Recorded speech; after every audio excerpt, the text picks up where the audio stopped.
So I know I'm going to get in trouble for this one, but it's important that somebody in the harmonica community take on one of the key issues, one of the most vexed issues that we deal with, which is how do you deal with a loud and self-indulgent guitar player?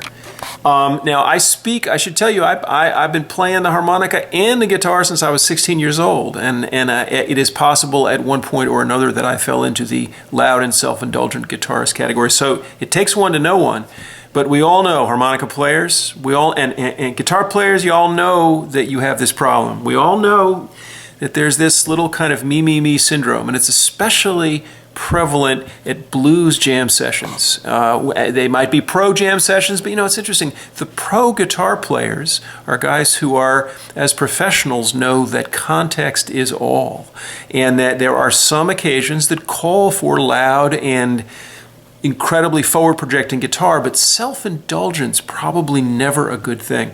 That's as true for harmonica players as it is for guitar players. But the topic of this video is how to deal with a loud and self-indulgent guitar player. Well, let's start with some basic acoustics, and actually let's start with a kind of technical thing that's not obvious, and it's called acoustical coupling. And this is something that I dealt with. After all, I played for many years with sort of as in part of a duo called Satan and Adam with Mr. Satan. He was never self-indulgent. He could be very loud, and he played a lot of music. He played a lot of notes. So I had to learn how to make harmonica music with a loud guitar player.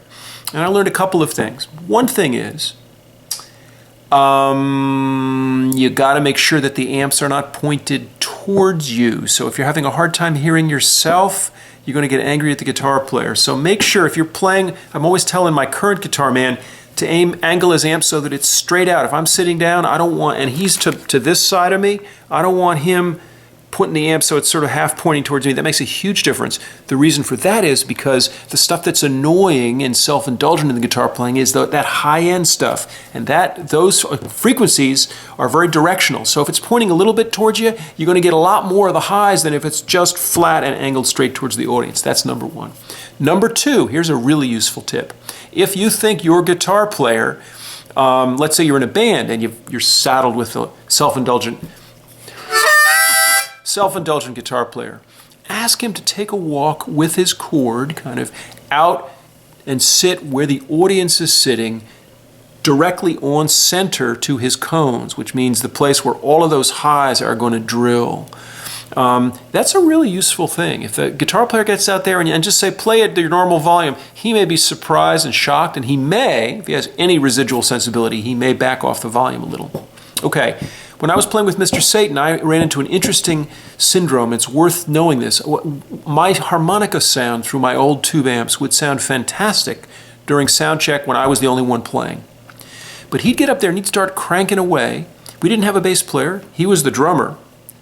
And he'd start cranking away, and my harp sound would fall to pieces. My harp would sound like shit. And I'd go, what's going on?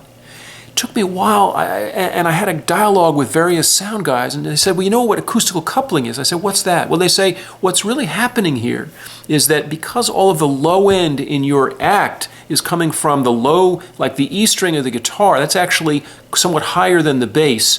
It's kind of interfering with your harmonica sound in a very literal way. It is reaching out. He was playing through two amps, and I was playing through two amps. The guy said his low mids are reaching out from the back side of his speaker cabinets, and they're reaching around and grabbing your cones, your harmonica amp cones through the back of your open speaker cabinet and messing with it. That's called acoustical coupling. And he's beating you because he's got more decibel power coming out. It's interesting. How could I avoid that if I had to play on a stage with a guitar player like that? Well, here's what's interesting. Sometimes you avoid it by going small rather than large. And this is one of the key insights that I've had as a harmonica player. See, if I'm using a big 4x10 Bassman, that amp just as well wants to have a guitar player playing it as a harp player. But if I use a little harp gear or a K and I mic it up through the PA so that my volume's coming through the PA, it's not really, his lows are not interfering because I don't have any lows. I'm playing through an amp in which I've given up the low ground, but in exchange I'm keeping my sound. It's a really important, subtle thing that you're only going to hear here on this classic harp YouTube channel. Okay, so How to deal with a loud and self-indulgent guitar player? You cannot, if they are that, you probably can't convince them that they're not God's gift to the guitar. So if you can't beat them, what do you do? If you can't make them turn down, and I've suggested a way you could by making sure during sound check that they get out in front and hear how loud they actually are.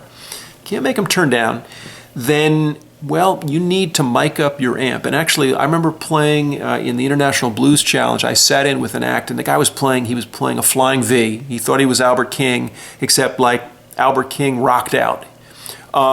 Incredibly loud guitar. But I had a small amp, and I got a good mic that was not picking up his signal, and I put it through the PA. And you know what? I was fine. So I went for small. I didn't try to fight him on the amp end. And I think that's the crucial insight, is you can't fight guitar players by getting just a bigger amp. Now, you can try. And if you get but you can't fight them in their part of the frequency range. You've got to get your particular frequencies. And that's the other key thing. You've got to make your sound come out.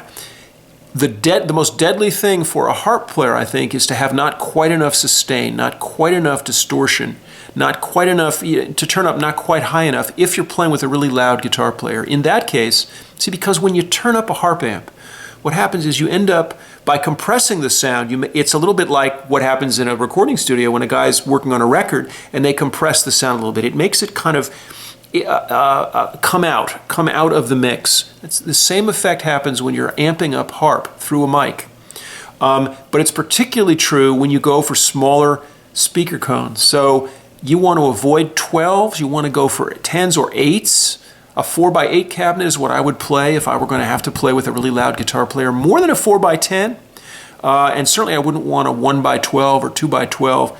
Unless I can really, really crank the hell out of it. And that's the other possibility. Then you get that compression, you get those high frequencies, and you can begin to be heard.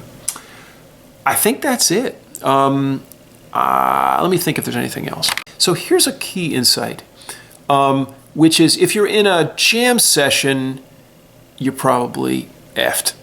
With a louder and self-indulgent guitar player. And usually there's more than one of them on the stage at the same time, and they think that they're supposed to get up there and fill all the space. You can't, the harp has to add to things. But here's one thing you can do.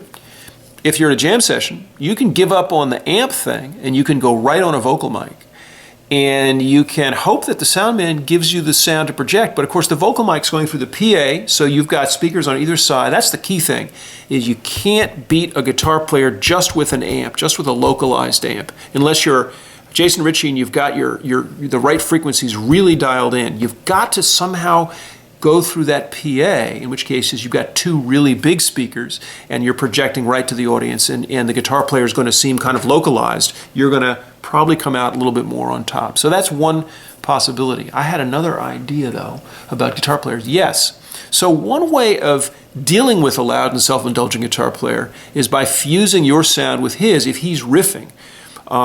Or by fusing your sound with any other instrument in the band that is riffing. So if you can double the bass, if you can double the horn or be part of the horn line, in all these ways you can begin to kind of dial your sound back into a place where it can be an effective part of what's going on, as opposed to being the poor harp player who's getting swamped by the loud and self-indulgent guitar player.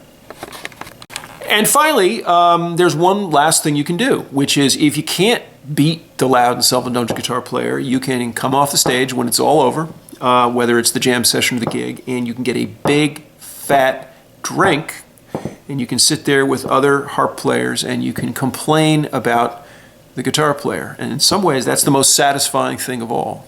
In any case, thanks for asking.